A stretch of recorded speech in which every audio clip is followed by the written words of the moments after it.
8월 25일 우리나라는 그동안 연기되어 왔던 영토 수호 훈련을 독도에서 전격 실시했습니다. 이에 대해 일본 정부가 극히 유감을 하며 훈련 중지를 강력히 요구했지만 우리 정부는 이에 대해서 독도는 명백한 우리 고유의 영토라면서 일본의 항의를 일축했습니다. 권민정 청와대 대변인은 25일 춘추관 브리핑을 통해 이 훈련은 우리의 주권과 영토를 수호하기 위한 훈련이라면서 올해만 특별히 하는 게 아니라 매년 정례적으로 이루어졌던 훈련이라고 설명했습니다. 또 이번 훈련이 일본에 대한 정치적 메시지가 담긴 게 아니냐는 시각에 대해서도 꼭 일본 한나라만 생각해서 그런 결정을 내린 것이 아니다. 영토와 주권 수호를 위해 모든 세력에 대한 훈련으로 특정 국가를 상정한 것이 아니라고 했습니다. 그런데 재미있는 것은 우리나라가 지소미아를 파기한 지 3일 만에 전격적으로 독도 인근 지역에서 영토 수호 훈련에 돌입했다는 것입니다. 지난 6월에 하려고 했던 독도 방어 훈련을 한일 관계에 미칠 영향을 고려해서 2달 넘게 미뤄왔던 것을 이제 시작했다는 점이 중요할 만한 사실입니다. 독도 방어 훈련이 아니라 일본이 민감하게 반응할 수밖에 없는 영토 수호 훈련이란 이름을 사용하기도 했습니다.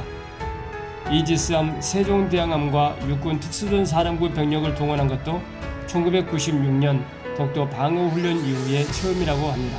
더구나 26일까지 이어진 이번 훈련은 해군 주관으로 실시되었는데 투입된 해군과 해경 함정은 모두 10여 척이고 6회 공군이 함께 참여했으며 항공기는 공군의 주력 전투기인 F-15K를 포함해서 10대라고 합니다. 특히 사상 처음으로 이지스함인 세종대왕함을 포함해 해군 제7기동전단 전력과 육군 특전사가 참가했고 해군 특수전 전단 요원들도 동원되었습니다. 해군 관계자는 모든 역량을 투입해 우리 영토를 수호하겠다는 의지가 담겼다고 말했습니다. 이에 대해 일본 정부는 항의했고 우리 정부는 강경 대응을 하면서도 외교 채널은 열어놓고 대화와 협의를 지속한다는 방침을 세웠습니다. 그러나 일본이 28일 추가 경제 보복 조치를 취한다면 후쿠시마 원전 방사능 오염 문제를 적극 제기하는 등 맞불을 놓을 것이라는 관측도 있습니다. 일본의 경제 보복에 우리 정부의 차분하고 냉정한 조치가 하나둘 오픈되고 있다는 생각입니다.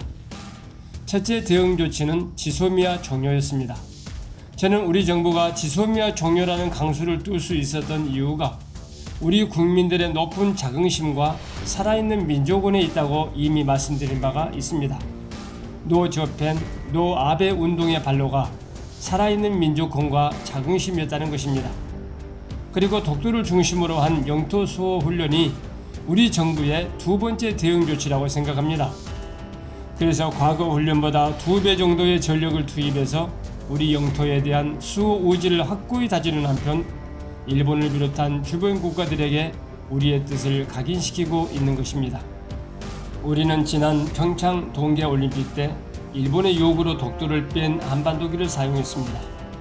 독도가 우리 땅이 아니라거나 일본의 요구가 무서워서가 아니라 평화를 상징하는 올림픽 정신이 정치적 대립을 선호하지 않기 때문에 그 뜻을 존중하는 의미로 그렇게 한 것입니다. 그런데 일본은 도쿄올림픽 조직위원회가 공식 홈페이지 지도에서 독도를 빼라고 하는 우리의 요구를 무시한 채 독도를 자기네 지도에서 빼지 않기로 결정한 것입니다. 이 또한 더 강력하게 항의해야 될 사안입니다. 이런 사실 하나만 보더라도 일본 정부가 얼마나 이해할 수 없는 정부인지 알 수 있습니다. 역시나 그렇듯이 일본은 맞불 훈련을 실시했습니다. 교도통신과 NHK 등에 따르면 육상자위대는 히가시 후지 연습장에서 후지 종합화력 연습을 했다고 하는데요. 우리가 영토 수호, 방어 훈련을 하는 바로 그 시간에 일본은 침탈 훈련을 했다는 것입니다. 일반인 23,500명이 관람하는 가운데 자위대원 2,400명을 동원해서 공개 훈련을 했습니다. 이날 훈련에 사용된 실탄만 무려 35톤에 달했다고 하니까 실탄 비용은 5억 5천만 원, 우리나라 돈으로 62억 5천만 원이 들였다고 하는 겁니다. 잃어버린 섬을 다시 빼앗아 오는 침탈 훈련을 했다는 것이지요. 일본은 여기에 육상자위대뿐 아니라 해상 항공자위대도 참가시켜서 일부러 화력을 자랑한 것입니다. 이처럼 이해 불가한 일본의 행태를 볼 때 일본 정부가 어떤 정체성을 가졌는지, 무엇을 목적으로 하는 훈련인지, 그리고 전쟁할 수 있는 나라가 되기 위해서 개헌에 집중하고 있는 이유가 무엇인지 이제는 주의 깊게 따져봐야 할 때라고 생각합니다. 다음에 또 뵙겠습니다. 감사합니다. 시사평이었습니다.